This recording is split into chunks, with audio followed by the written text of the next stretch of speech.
Okay, guys, the overarching points, the plot points in tonight's episode, there were two of them. The first one was with Priscilla, and she was successful in convincing Hunter to come downstairs.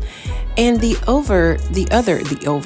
other overarching theme of this episode lied with Bobby. Bobby. Everybody's talking about Bobby and his stallion. Okay, let's get into it. I am having such technical difficulties this week, so that's why I haven't dropped any videos. So I do apologize for that, but I'll be back shortly with the daily stuff. So thank you guys for patience. But I was fairly surprised that they didn't really too much talk about Nancy and Daddy Schling-A-Ling at all. They did touch on it like right at the end, but it was briefly, right? So I really thought that they were gonna, focus on that in tonight's episode, but they did not. So anyway, Dale came in and smashed Sam over the head because he thought Sam was a robber. And then Daddy Schling-A-Ling, he disappeared. He got a lot of dodge, right? And this kind of reminded me of when Victoria was also in bed with Eli, and he left, because Hunter entered the room. So he kind of disappeared just like that. So kind of reminded me of that scene. So he left, and Sam is all surprised. He can't really believe that Nancy was in the bed doing the nasty with somebody. And Nancy's all drunk. Oh, you don't know me at all. You don't know me. They killed my son. Yada, yada. And, this character has taken the turn for the worst. And I don't like it. I don't like it at all. The Oval has definitely proven that they're not going to have any couple goals this season at all. All the married people that we looked up to, Sam and Priscilla, and, Richard and Nancy, their marriages have gone to shit. Like, it's done. Like, there's nothing to look forward to. So it's going to be very interesting to see how the rest of this season is going to play out, because the Oval has a lot of episodes. Like, they usually go for at least anywhere from 20 to 22, 23 every season, and they're already coming in hot. So I don't know what to expect at this point. So Priscilla is upstairs, and she's trying to get Hunter to come down, and this is where she went toe to toe with Isaac, and they're both going back and forth about who has Hunter's ear. And Priscilla won that fight because she was like, do you have a vagina? Because whoever has the vagina wins, right? And I said this last week, and Victoria confirmed it in this episode, that all the women in the Oval, they're just using their pee power, right? And lo and behold, she said at this episode that that's exactly what the women are doing. So booyah. And at this point, Daddy Schling-A-Ling is a man of mystery because Sam doesn't know who the hell he is. He's never seen him before. And I think that Dale probably knows. He may know. But Sam gave him his card and said, listen, if he comes around again, I want you to call me. Dale is always put in these strange situations where he has to just feel uncomfortable about saying anything about anything. So we can probably guess that this situation is going to just be drawn out. He's going to remain a mystery until Nancy tells Richard who he was, like in episode number 26 or something. They're going to draw this out. I can already tell. Victoria finally got her claws on Bobby. She pulled Bobby into one of those side rooms to grill him about Simone. And she just kept taunting him. Oh, Sam was right. You smell just like Simone. You didn't smell like her before you left the Oval. And then she was like, what does a girl have to do to get her turn? And y'all, we had to see this coming. We know that Victoria has to try him, right? And I said this last week, I really don't like how they have Bobby acting all robotic in his scenes, right? I have to get back to my post. This is highly inappropriate. Like, he's talking like a robot, and it's just unnatural.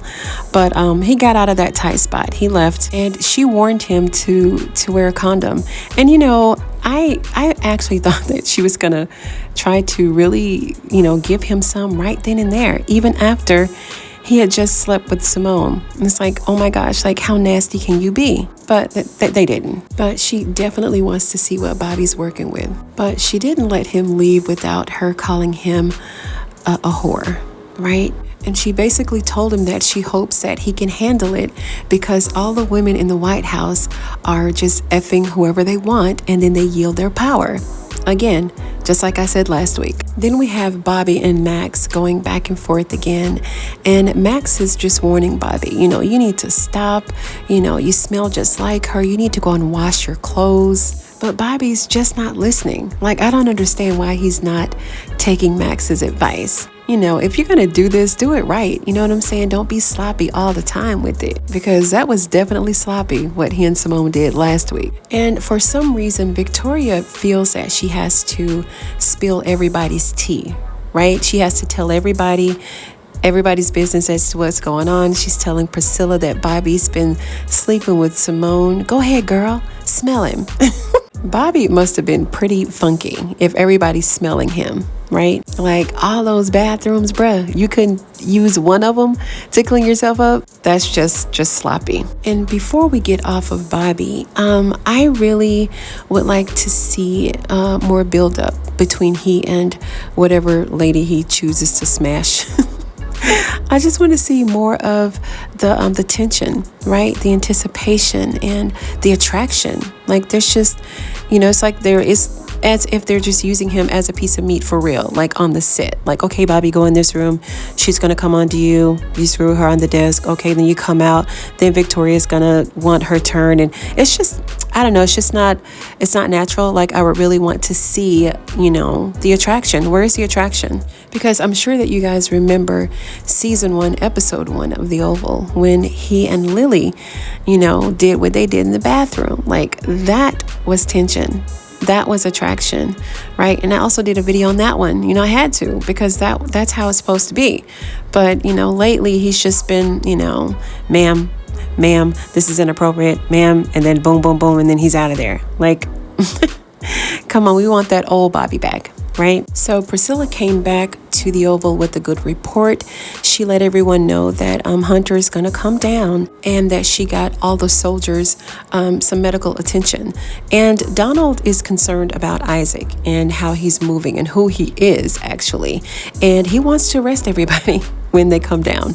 So Priscilla said, no, it's important that that Hunter trusts me. So we don't need to arrest anybody. We just need to get the medical attention and then let Hunter think that he's getting his seat back. And Donald didn't agree with this at all, but Eli sided with Priscilla. He said that she was right. Then Donald's giving everybody orders again, telling Kyle to do one thing. Then he told Alan to secure the premises to make sure that nobody goes in or out of the east or the west wing. So Eli pretty much sent everyone home. It was getting late. So he and Donald had a chance to chit chat and, have a drink or two. He told Donald that he misjudged him, right? And Donald was like, man, don't even worry about it. He questioned him about he and Kyle. And he said, well, listen, I really don't want to talk about that. And then Eli goes, well, I have a very high approval rate from the LGBTQ community. And I'm sitting here like, you ain't even got to say all that. I just think that what's understood doesn't need to be explained. So he decided to push the envelope a little bit more. And he was like, well, don't you need to call your wife? And Donald was like, don't you need to call yours? I was like, yeah, and I forgot all about Lily. Like, where is Lily? And we'll find out what Lily's been doing in just a little bit. Then we'll move on to Hunter and Jason. And Jason is warning Hunter not to let the soldiers go. And he said that you really can't trust anybody, not to trust Priscilla. And then he questioned him about Isaac and Sam when they got into that fight, remember? Then he had to tell Jason about what the fight was about. He let him know that Sam had him in hiding, and he didn't like that. He didn't like that Sam had Jason, and he didn't say anything about it. So he was trying to get Sam arrested, I think. But Sam wasn't having it. Sam was just fighting everybody. And Jason then wanted to know why he considered Sam an ally after he slept with his mom. And Hunter was like, look, Sam is a Secret Service agent, so he's going to always do the right thing, at the end of the day. And then he told Jason, look, don't really worry about that. I've got an edge up on everybody, but I just need some leverage here. And he said he's going to fight his way through it all. He just needs a plan, and he has to have time to execute that plan. And see, Jason don't understand any of that. He just wants to react. And Jason is still in disbelief that his mom wanted him dead. And at this point, Jason, nothing about your mom should surprise you. Nothing. Hunter wanted to know if Jason showed the Secret Service agents the tunnels. And Jason said, well, yeah, I showed them some of them. I didn't show them all, because there's just some things that you don't understand. And this is where I wished Hunter would just dug a little bit deeper. You're dealing with a psychopath here, and a serial killer, Hunter. Like, you need to ask questions, and he was just brushing it off, and just letting it lay by the wayside. And I'm like, no, bruh, you need to be asking him what it is that you don't understand so that he can explain it to you. Ain't no telling what Jason got going on down there, but you want him to take other people to see it before you even know what's happening. No, Hunter's gonna live to regret it. I can feel it. Then we move to Priscilla and Richard. And she was, explaining to him that it was a success with her going to see Hunter. And she said she was going to, wrap things up and go home, and that she was going to stop by to see Nancy to see how she was doing.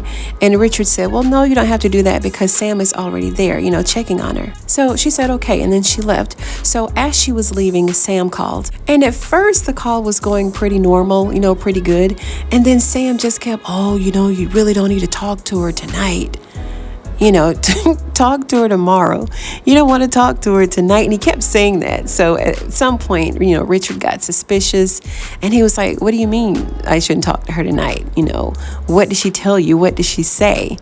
And I'm sitting here like, it ain't what she said. It's what she was doing, Richard. And we could tell that Sam wanted to tell him, but, he just couldn't. I just really think that Sam thinks that it's not his place, but you might as well told him because you were giving off so many clues that it was just like telling him, right? So Lily's at home playing digital dress up again with these fake dolls. And then Donald called. Donald is fronting, acting as if he's the loving husband who's calling to let his wife know that he's going to be working late. And of course, Lily picked up on this immediately. And she was like, well, who are you talking in front of? What straight man are you trying to convince that you're straight? But Donald just played it all the way to the end. Oh, I love you too, darling, and yada, yada. I'll see you later. Then as soon as he hung up, Victoria called, again, spilling more tea. And it's always someone else's tea, never her own. She called to check on Lily to make sure that she went down to the clinic to get checked because Bobby is slanging the thing all over town. All up and through the White House. And she can't wait to get her son, by the way. Now it's Eli's turn to call the wife. He called Simone, and she looked at the phone for a while before she picked it up. But she eventually answered the phone, and he was letting her know that he was going to stay at the Oval tonight. And this is no surprise to her, right, at this point. And then he apologized to her for, the commotion that took place on the last episode. And she was like, oh, don't worry about it. It is what it is. So then he wanted to know which agent took her home. And this really didn't matter. As long as it wasn't Bobby who dropped her off, then he's cool. And she told him, I love you, Eli. And this is probably the most realist part of the episode, of tonight's episode, because, it's real.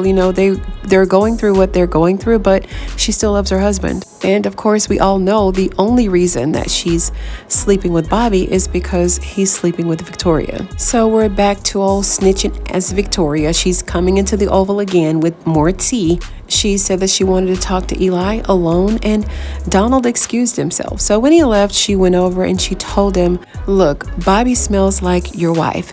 So I took it upon myself to pull the footage of the hallway. And lo and behold, the footage showed where Simone and Bobby entered one of the rooms. And she told him that they didn't come out for 45 minutes. It was not 45 minutes. They didn't do it that long. Well, we really don't know. They just kind of cut to the next scene, but we know that it was not 45 minutes. I mean, they could have just been in there talking for all we know. And he was like, well, why are you telling me all of this? And she goes, oh, because you need to know. And then she went over and started caressing his chest, trying to turn him on. And he politely turned her down. He said, can we not, please? See, yeah, it's hitting a little bit different now, right, Eli?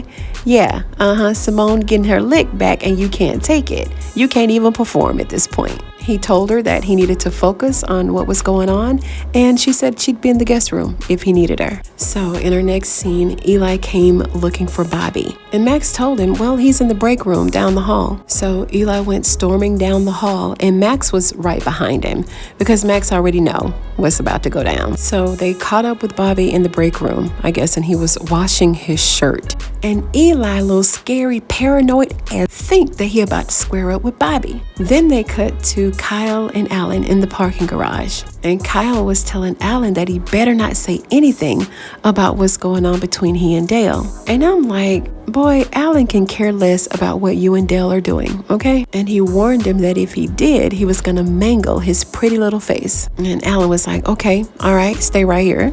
He was gonna try to run him over, but Kyle was kind of standing in a bad spot. So then we cut to our final scene here, and Eli grabbed the shirt. He grabbed it right out of Bobby's hands. He smelled it, and then he said, so you are effing my wife.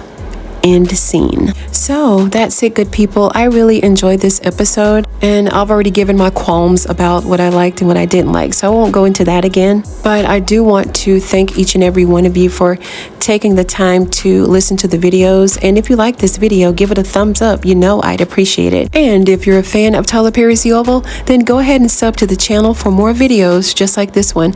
I want to give a special shout out to the Share Squad here. Oh my gosh, you guys are so great. I love the fact that you are sharing these videos. Like, they're really getting out there, and I can't thank you enough, so thank you. I also want to welcome our new subscribers here. We had like over 1,000 in the last 28 days alone. So thank you so much, guys. I really appreciate each and every one of you, and I'm going to see you on the next one.